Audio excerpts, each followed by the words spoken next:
Okay, so this is a recording session for AI courses. We're going to present our AI project. Our subject is the medals at the Olympic Games through the years. It's a project made by Hugo DEBES, Hugo DEBES, Charles DELEMAZURE, and Tristan SOLUS.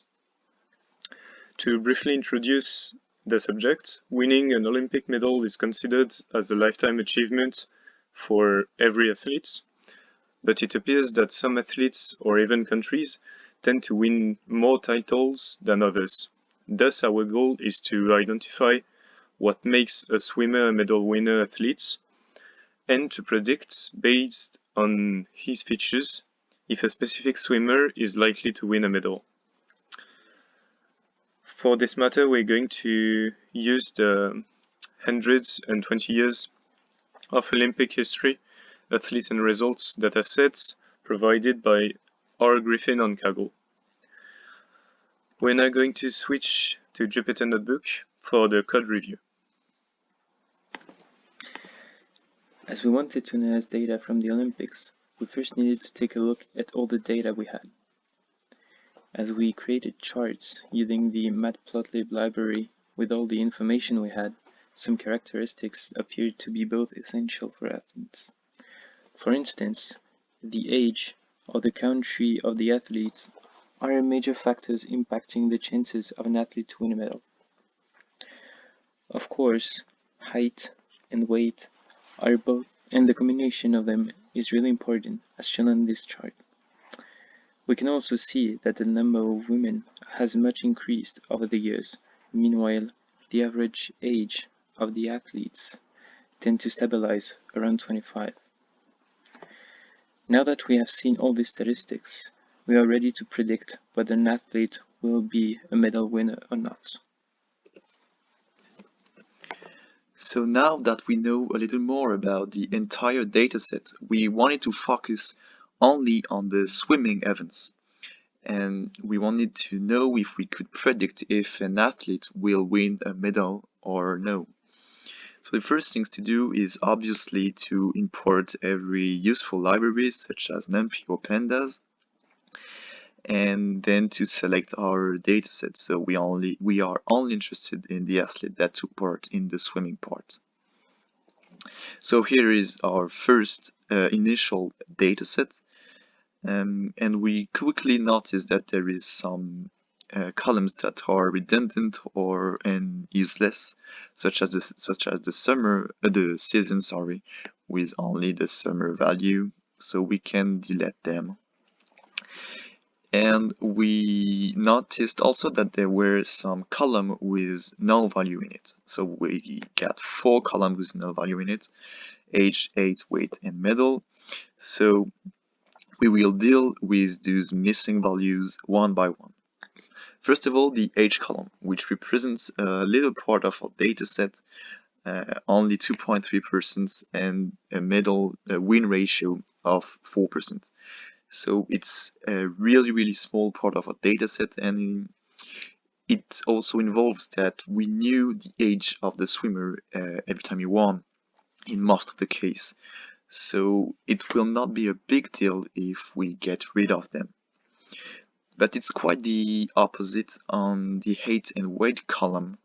There is way more people, up to 3,000, maybe almost 4,000, and it's like 16.8% of our dataset, so it's really non-neglectable.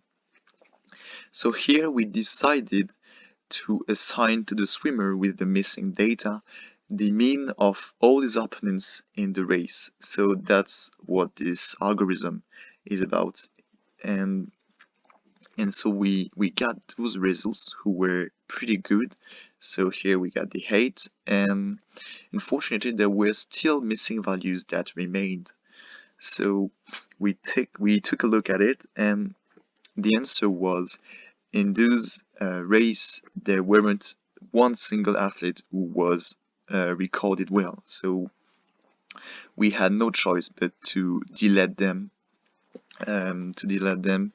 But it's not a big deal also because it represents a really small part of our dataset and only Olympics that took place a long time ago.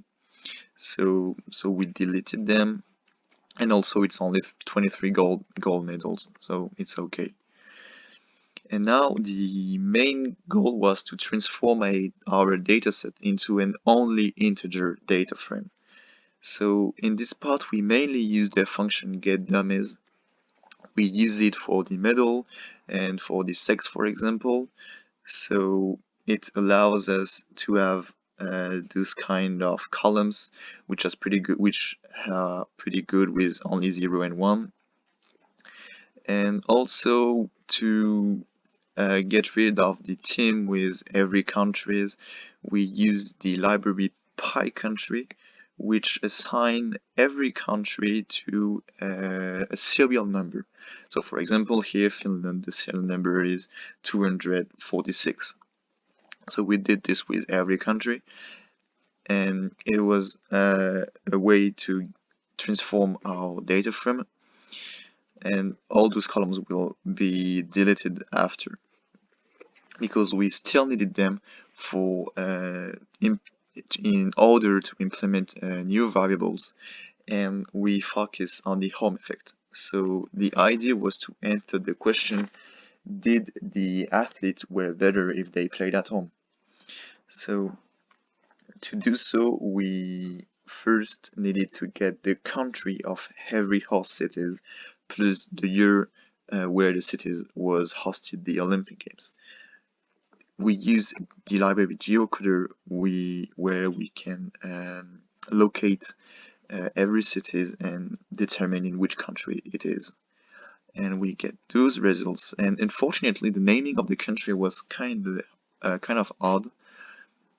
So we had no other choice but to rename manually some of the countries. For example, here the Belgium was pretty strange. So it's what we did here, unfortunately. But besides that, we got this pretty good table with the city, the country, and the year where the Olympic took place. So here in Atlanta, it was in 1996, and it was in the United States. So the last step was to test if the athlete compete in his home country, and we got this column. So here, compete at home. Here, a Finnish athlete who competes in Helsinki, the capital of Finland. So yes, he competes at home. We got a 1. And for example, another Finnish athlete, but he competes in Belgium, so 0. And it was pretty much it. So the final step was to clean the remaining data and to delete some of the useless columns, to transform our data swimming event column into getDemes with all the event, got 1 column of binary numbers. And we also noticed that there were some events with less than 300 entries, so we decided to delete them because the prediction will not be accurate with these few entries. And here is our final data set with only integer, and we can now move to the prediction part. About the methodology now, there are a huge amount of algorithms for machine learning and predictions. Scikit-learn is a library that gathers most of them, and this map guides us to the most suitable ones for a project. For ours, we choose to implement random forest and neural network search algorithms because these two are the most known ones. Plus, we wanted to compare the accuracy of 2 different algorithms over the same project.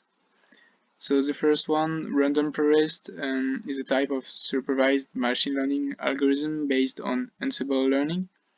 It has many advantages, like its high accuracy and its stability. So to prepare the dataset for random forest algorithm, we needed to separate the features from the target data and split it into training and testing sets. With our dataset ready, we now import random forest regressor. And then before training the algorithm, we first need to estimate the appropriate number of estimators. As you can see here, the more estimators we use, the more accurate the algorithm is. So this is why we will choose a number of estimators of 1000. We then train, we predict the result and measure the accuracy with the target test set. Here we can see that we have 86% of accuracy, which is really good.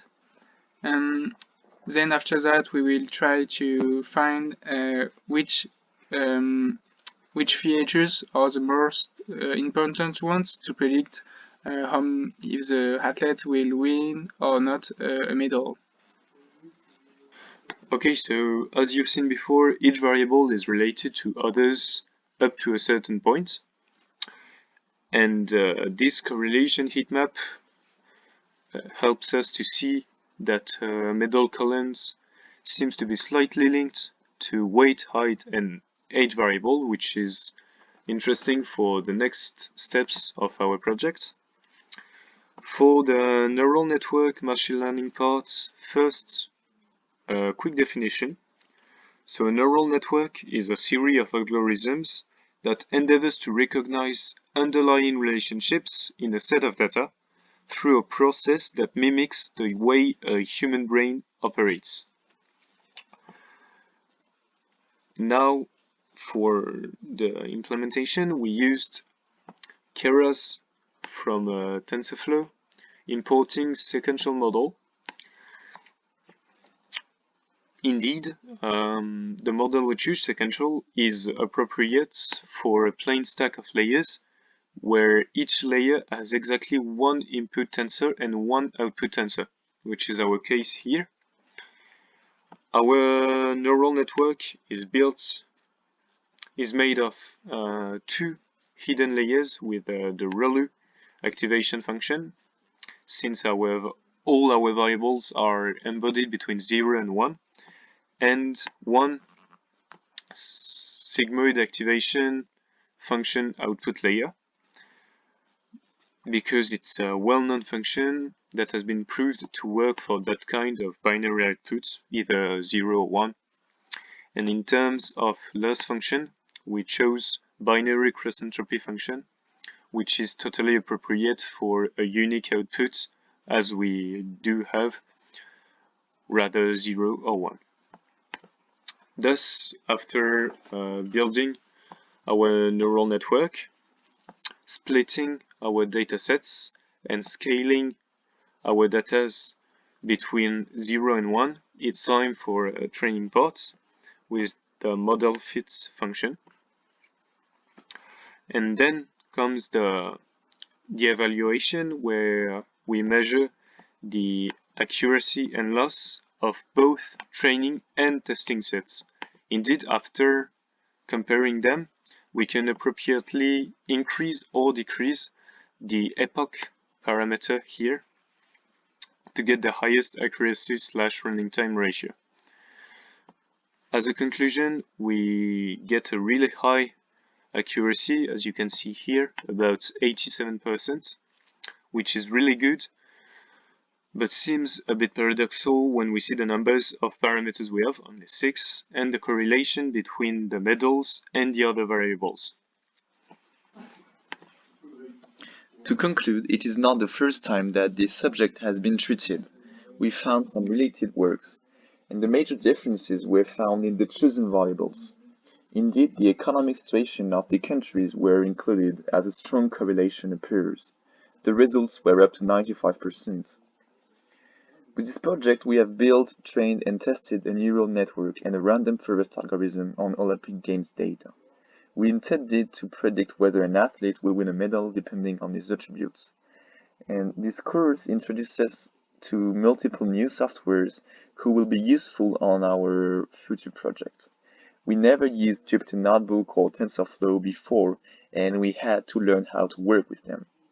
Also, we learned a lot by reading other people's work on websites such as Kaggle, and those works guide us on our own project. Overall, the project was a great opportunity to practically apply what we have learned during the different lectures and thus to make our first step in the artificial intelligence world. And we found this subject to be very interesting and are pleased with the achieved results. To continue this project, we could implement new variables like the difference of revenue between countries to make our algorithm more accurate.